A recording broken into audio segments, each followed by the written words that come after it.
Bien-aimés dans le Seigneur, Shalom. Nous sommes dans la joie de nous retrouver ce lundi 12 octobre pour une nouvelle série de méditation de cette semaine. Et ce jour, ce lundi 12 octobre, nous allons tirer notre méditation du livre de Michée, du prophète Michée, chapitre 6, verset 8. Michée 6, 8. Voici ce que déclare la Bible. « On t'a fait connaître, ô homme, ce qui est bien. Et ce que l'Éternel demande de toi, c'est que tu pratiques la justice, que tu aimes la miséricorde et que tu marches humblement avec ton Dieu. » Ce qui est bien, tel est le thème de notre méditation. Ce qui est bien. Dans la vie, bien-aimés, nous devons faire ce qui est bien et nous voulons d'ailleurs le faire et nous voulons qu'on fasse à notre égard ce qui est bien. Nous voulons de bonnes choses. Mais pour faire ce qui est bien, encore faut-il que l'on sache ce qui est bien.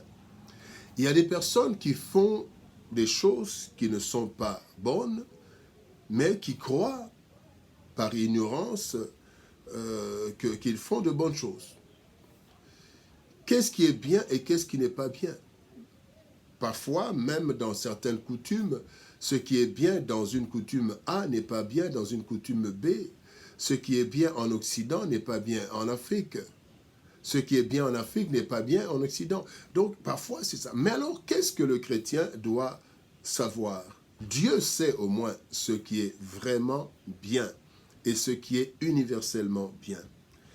Le texte du prophète Michée nous présente dans ce chapitre 6 une sorte de procès entre Dieu et les hommes. Donc Dieu est en procès avec son peuple, avec Israël.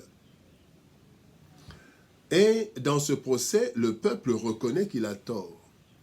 Parce que Dieu n'a jamais tort. Et alors, en guise de plaidoirie, Michée est en train de se poser des questions de la part du peuple. Michée chapitre 6. Mais quand nous lisons le verset 6 et 7, voici la question qui se pose. Avec quoi me présenterai-je devant l'Éternel pour m'humilier devant le Dieu très haut? Me présenterai-je avec des holocaustes, avec des veaux d'un an? L'Éternel agréera-t-il des milliers de béliers, des myriades de torrents d'huile? Donnerai-je pour mes transgressions mon premier-né, pour le péché de mon âme, le fruit de mes entrailles? Et donc, Israël se pose la question. Et parfois, vous savez, quand vous êtes en conflit avec une personne et que vous êtes conscient que c'est vous qui avez tort, quand il faut se présenter devant la personne, il y a une certaine crainte. Est-ce que la personne va m'agréer? Comment je dois me présenter? Parfois, d'autres vont même, comment je dois m'habiller? Comment je dois faire? Comment je dois marcher? Qu'est-ce que je dois faire? Avant même de parler, quelle est l'attitude qui peut toucher le cœur de celui devant qui je vais plaider ma cause? Et ici, c'était devant le Seigneur. C'était une question. Et voici la réponse. Voici ce qui plaît à Dieu. Voici ce qui peut apaiser le cœur de Dieu quand nous venons devant lui et que nous avons tort. Voilà pourquoi au verset 8, il est dit « On t'a fait connaître, ô homme, ce qui est bien ». Le minimum que Dieu exige à son peuple et le minimum que Dieu exige à tout être humain qui se dit être chrétien. D'ailleurs, c'est à tout être humain, mais nous, encore plus, nous qui disons appartenir à Dieu, être des chrétiens. Trois choses qui doivent exister, trois vertus, qui, quand elles se retrouvent dans la vie d'un être humain, d'un homme, d'une femme, quand ils se présentent devant Dieu, il y a déjà un avantage pour qu'il soit agréé.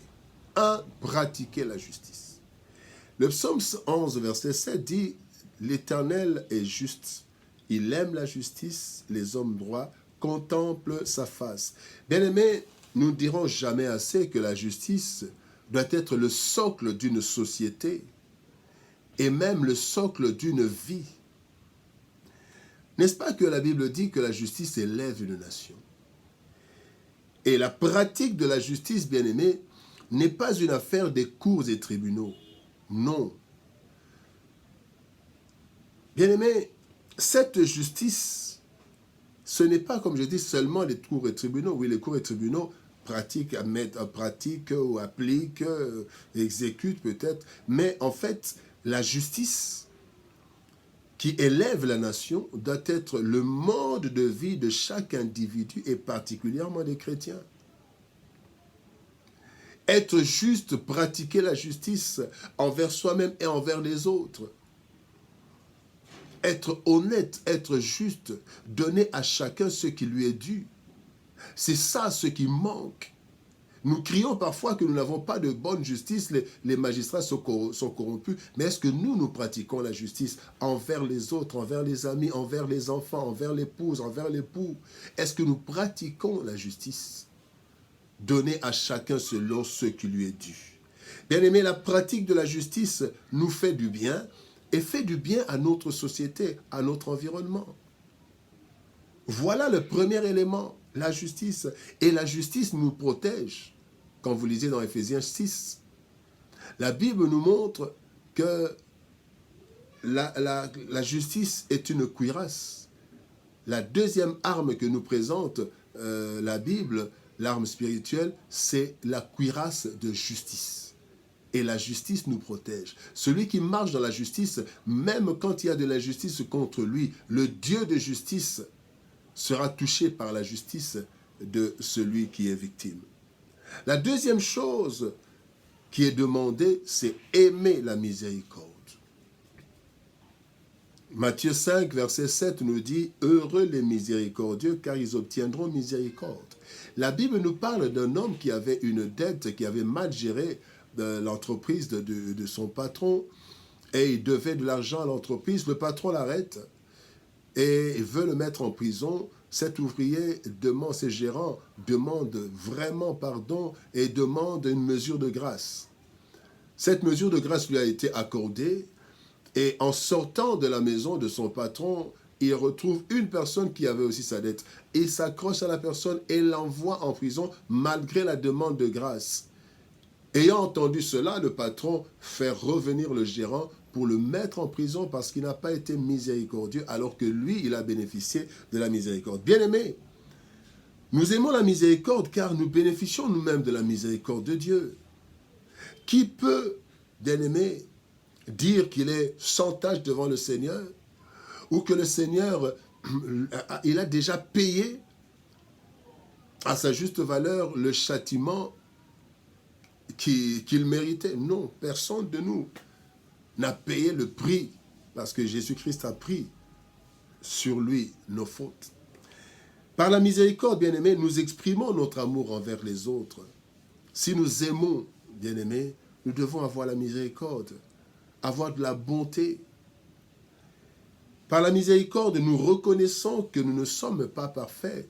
Je ne suis pas parfait.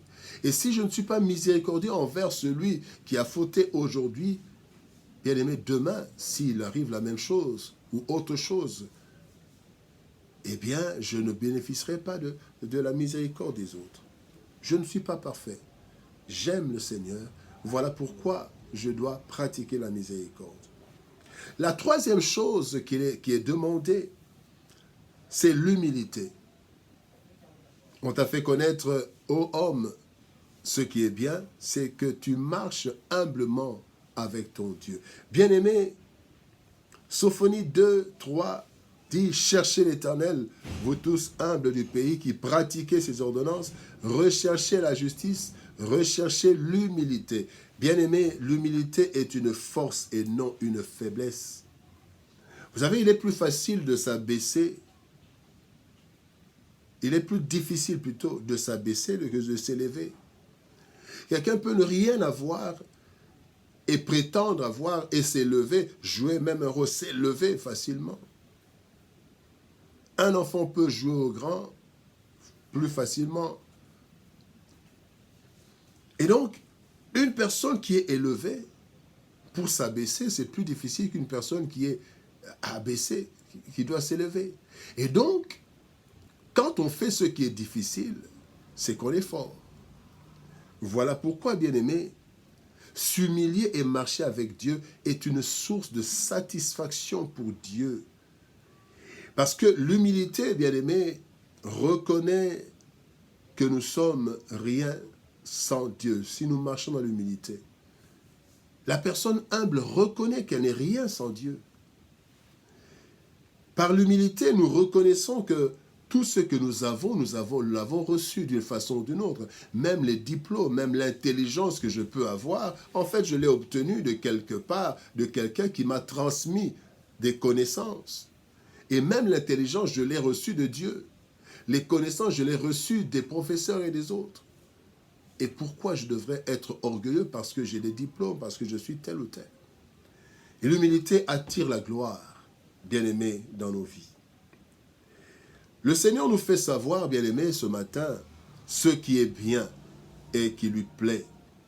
Un comportement qui intègre ces trois vertus, la justice, la miséricorde et l'humilité, plaît à Dieu et plaît dans notre faveur devant le trône divin.